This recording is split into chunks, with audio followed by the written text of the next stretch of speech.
Pukul 6 waktu Indonesia Tengah.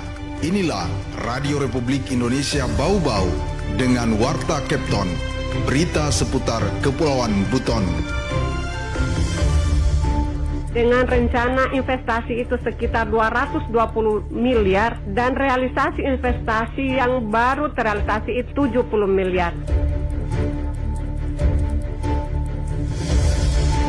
Melainkan bisa diganti dengan pidana kerja sosial, baik itu menjalani kerja sosial di sekolah, panti sosial, panti. Selamat pagi saudara, dari kawasan Limbowolio, Tenggara Padang, kami sampaikan pokok-pokok berita. Realisasi investasi di Kota Bau-Bau masih cenderung stagnan di setiap tahunnya, yakni di angka 100 miliar rupiah. Hal ini belum berbanding lurus dengan potensinya yang dimiliki dan juga banyaknya nomor izin berusaha yang diterbitkan. Lapas Bau-Bau siapkan skema penerapan pidana kerja sosial yang dijadwalkan akan mulai efektif pada Januari 2026 mendatang. Pendengar, inilah Warta Kepton pagi hari ini, Rabu, tepatnya tanggal 13 Agustus 2025, bersama saya, Bu Zuda.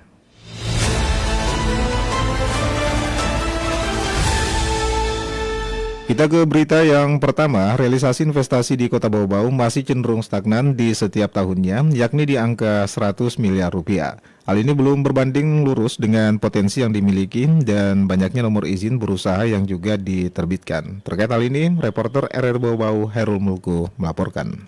Dengan rencana investasi itu sekitar 220 miliar dan realisasi investasi yang baru terrealisasi itu 70 miliar. Peningkatan investasi menjadi program prioritas nasional yang harus dijawab oleh setiap pemerintah di daerah, baik di tingkat provinsi maupun kabupaten kota, tidak terkecuali di Kota Bau-Bau. Kota Bau-Bau sendiri memiliki potensi investasi yang sangat menjanjikan, baik di sektor pariwisata, perdagangan dan jasa, perikanan, dan sektor konstruksi yang sementara berkembang. Kepala Dinas Penanaman Modal dan Pelayanan Terpadu Satu Pintu DPM PTSP Kota Bau-Bau Suarmawati mengakui potensi tersebut tidak berbanding lurus dengan capaian realisasi investasi di Kota Bau-Bau dengan slogan Kota Pemilik Benteng Terluas di Dunia ini. Ia menyebutkan realisasi investasi di Kota Bau-Bau dari tahun ke tahun cenderung stagnan di angka seratusan miliar rupiah, belum berbanding lurus dengan izin yang diterbitkan. Di tahun 2024, Dinas PTSP itu menerbitkan izin NIB itu sekitar 4.600 sekian izin dengan rencana investasi sekitar 603 miliar. Tetapi setelah kami menarik data, realisasi investasi di tahun 2024 hanya di posisi 106 miliar. Di tahun 2025 per Juli, nomor induk berusaha yang PTSP sudah keluarkan itu sekitar 1.600 sekian dengan rencana investasi itu sekitar 220 miliar dan realisasi investasi yang baru terrealisasi itu 70 miliar. Suarmawati mengakui hal ini menjadi tantangan yang harus dihadapi dan diselesaikan oleh pemerintah Kota Bau-Bau melalui DPM PTSP. Sebagai solusi, pihaknya menghadirkan terobosan baru dengan membuat aplikasi layanan integrasi investasi atau Lintas Bau-Bau yang berbasis Android. Melalui aplikasi ini, masyarakat ataupun calon investor dapat melihat sejauh mana proses pengurusan, dapat berkonsultasi secara online, layanan pengaduan jika menghadapi permasalahan, dan menampilkan data terkini perizinan dan investasi. Nah, ini gunanya apa? Bahwa Kota Bau-Bau khususnya DPM PTSP itu selalu membuka ataupun selalu transparan di dalam hal memberikan data-data yang diterbitkan oleh DPTSP, baik terkait persyaratan, kemudian hal real time data investasi itu kami selalu publish khususnya di dalam aplikasi Lintas Bau-Bau ini.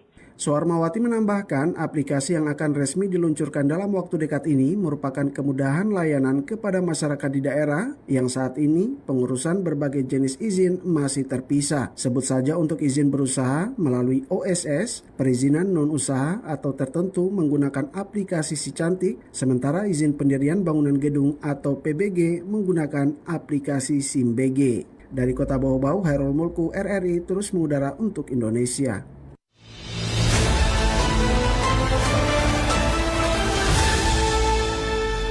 Saudara Dinas Pemberdayaan Perempuan, Pelindungan Anak dan Keluarga Berencana atau DP3A dan KB Provinsi Sulawesi Tenggara memperkuat koordinasi antara pemangku kepentingan dalam pencegahan dan juga penanganan kekerasan terhadap perempuan dan anak di Kabupaten Buton Utara.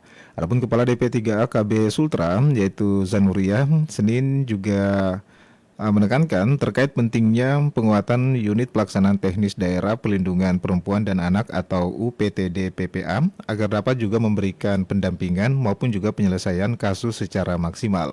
Ia juga menyoroti mengenai perlunya membangun nilai-nilai kasih sayang di lingkungan keluarga untuk bisa mencegah kekerasan dalam rumah tangga atau KDRT. Adapun Kepala DP3A Buton Utara, Lanita menjelaskan kekerasan terhadap perempuan dan anak masih marak terjadi dan perlu strategi penanganan komprehensif.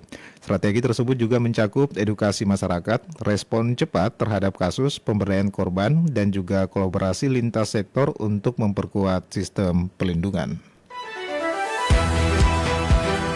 Anda sedang mendengarkan Warta Kepton, berita seputar Kepulauan Buton.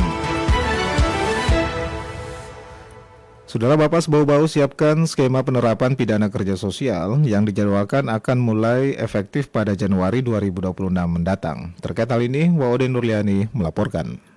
Balai Pemasyarakatan Bapas kelas 2 Bau-Bau mulai menyusun langkah strategis untuk menyambut implementasi Kitab Undang-Undang Hukum Pidana atau KUHP baru, khususnya terkait penerapan pidana kerja sosial bagi pelaku tindak pidana ringan. Implementasi program dijadwalkan akan mulai efektif pada Januari 2026 mendatang. Kepala Bapas Bau-Bau Nasiruddin mengatakan penerapan kerja sosial dalam KUHP yang baru, sebagaimana diatur dalam pasal 85 ayat 1 Undang-Undang Nomor 1 Tahun 2023, merupakan pendekatan baru dalam sistem peradilan pidana Indonesia. Ketentuan tersebut memungkinkan hakim menjatuhkan hukuman kerja sosial sebagai pengganti pidana penjara untuk vonis di bawah 6 bulan atau denda kategori 6. Ia menyebutkan sebelumnya pihaknya menjajaki kerjasama lintas sektor untuk rehabilitasi narkoba atau pelatihan kemandirian. Kali ini lebih spesifik untuk mendukung implementasi KUHP baru terutama bagi pelaku yang divonis ringan oleh hakim. Melainkan bisa diganti dengan pidana kerja sosial, baik itu menjalani kerja sosial di sekolah, panti sosial, panti jompo, rumah sakit atau lembaga sosial lainnya. Siap. Dan untuk yang anak di bawah umur itu juga bisa sasarannya juga ada untuk pelayanan masyarakat. Lanjut Nasiruddin, Bapas Bau-Bau saat ini tengah menjejaki kerjasama dengan 5 instansi strategis di Kota Bau-Bau, yakni Dinas Sosial, Dinas Kesehatan, Dinas Pendidikan, Dinas Pertanian, serta Kementerian Agama Kota Bau-Bau. Tujuannya adalah untuk membuka akses pelaksanaan kerja sosial di berbagai lembaga pelayanan publik dan sosial. Ia menyebutkan untuk pendidikan, pihaknya ingin setiap sekolah di Kota Bau-Bau punya minimal 1 sekolah yang ditunjuk sebagai tempat pelaksanaan kerja sosial, begitupun dengan 17 puskesmas di sektor kesehatan, serta panti sosial dan panti jompo untuk sektor sosial. Di sektor keagamaan, Bapas Bau-Bau menargetkan kerjasama dengan rumah-rumah ibadah di seluruh kecamatan, bahkan hingga tingkat kelurahan agar dapat menjadi lokasi pelaksanaan kerja sosial bagi para pelanggar hukum. Nasiruddin menegaskan pidana kerja sosial bukan hanya untuk upaya mengurangi overkapasitas di lembaga pemasyarakatan, tetapi juga memberikan kesempatan bagi pelaku pelanggaran ringan untuk memperbaiki diri dan memberikan kontribusi positif bagi masyarakat. Wadi Nurliani, Reporteri Bau-Bau, melaporkan.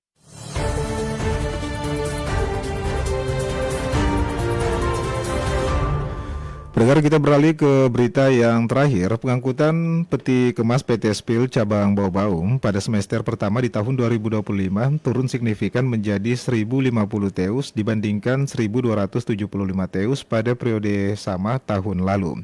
Adapun Kepala Cabang Spil Bau-Bau, Edi, menyebutkan bahwa saja penurunan ini dipicu cuaca ekstrim dan juga melemahnya daya beli konsumen di Pulau Jawa, yang juga menjadi tujuan utama pengiriman tersebut, dan juga komoditas unggulan seperti kayu, hasil laut maupun juga aspal ikut juga terdampak. Meski begitu, Spil tetap juga menargetkan 3.000 teus hingga akhir tahun 2025. Edi juga berharap bahwa saja dukungan pemerintah dalam perbaikan akses distribusi dan juga mengajak pelaku usaha untuk memanfaatkan layanan Spil yang juga menjamin pengiriman aman dan juga tepat waktu.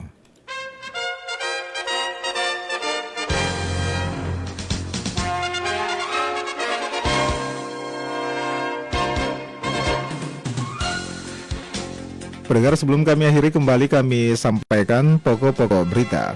Realisasi investasi di Kota Bau-Bau masih cenderung stagnan di setiap tahunnya, yakni di angka 100 miliar rupiah. Hal ini belum berbanding lurus dengan juga potensi yang dimiliki dan juga banyaknya nomor izin berusaha yang juga diterbitkan. Lapas Bau-Bau siapkan skema penerapan pidana kerja sosial yang dijadwalkan akan mulai efektif pada Januari 2026 mendatang. Dengar demikianlah Warta Kepton pagi hari ini. Mewakili kerabat kerja yang bertugas, kami ucapkan terima kasih atas perhatian Anda. Tetaplah bersama kami di Radio Bau-Bau untuk memperbarui informasi Anda di sepanjang pagi ini.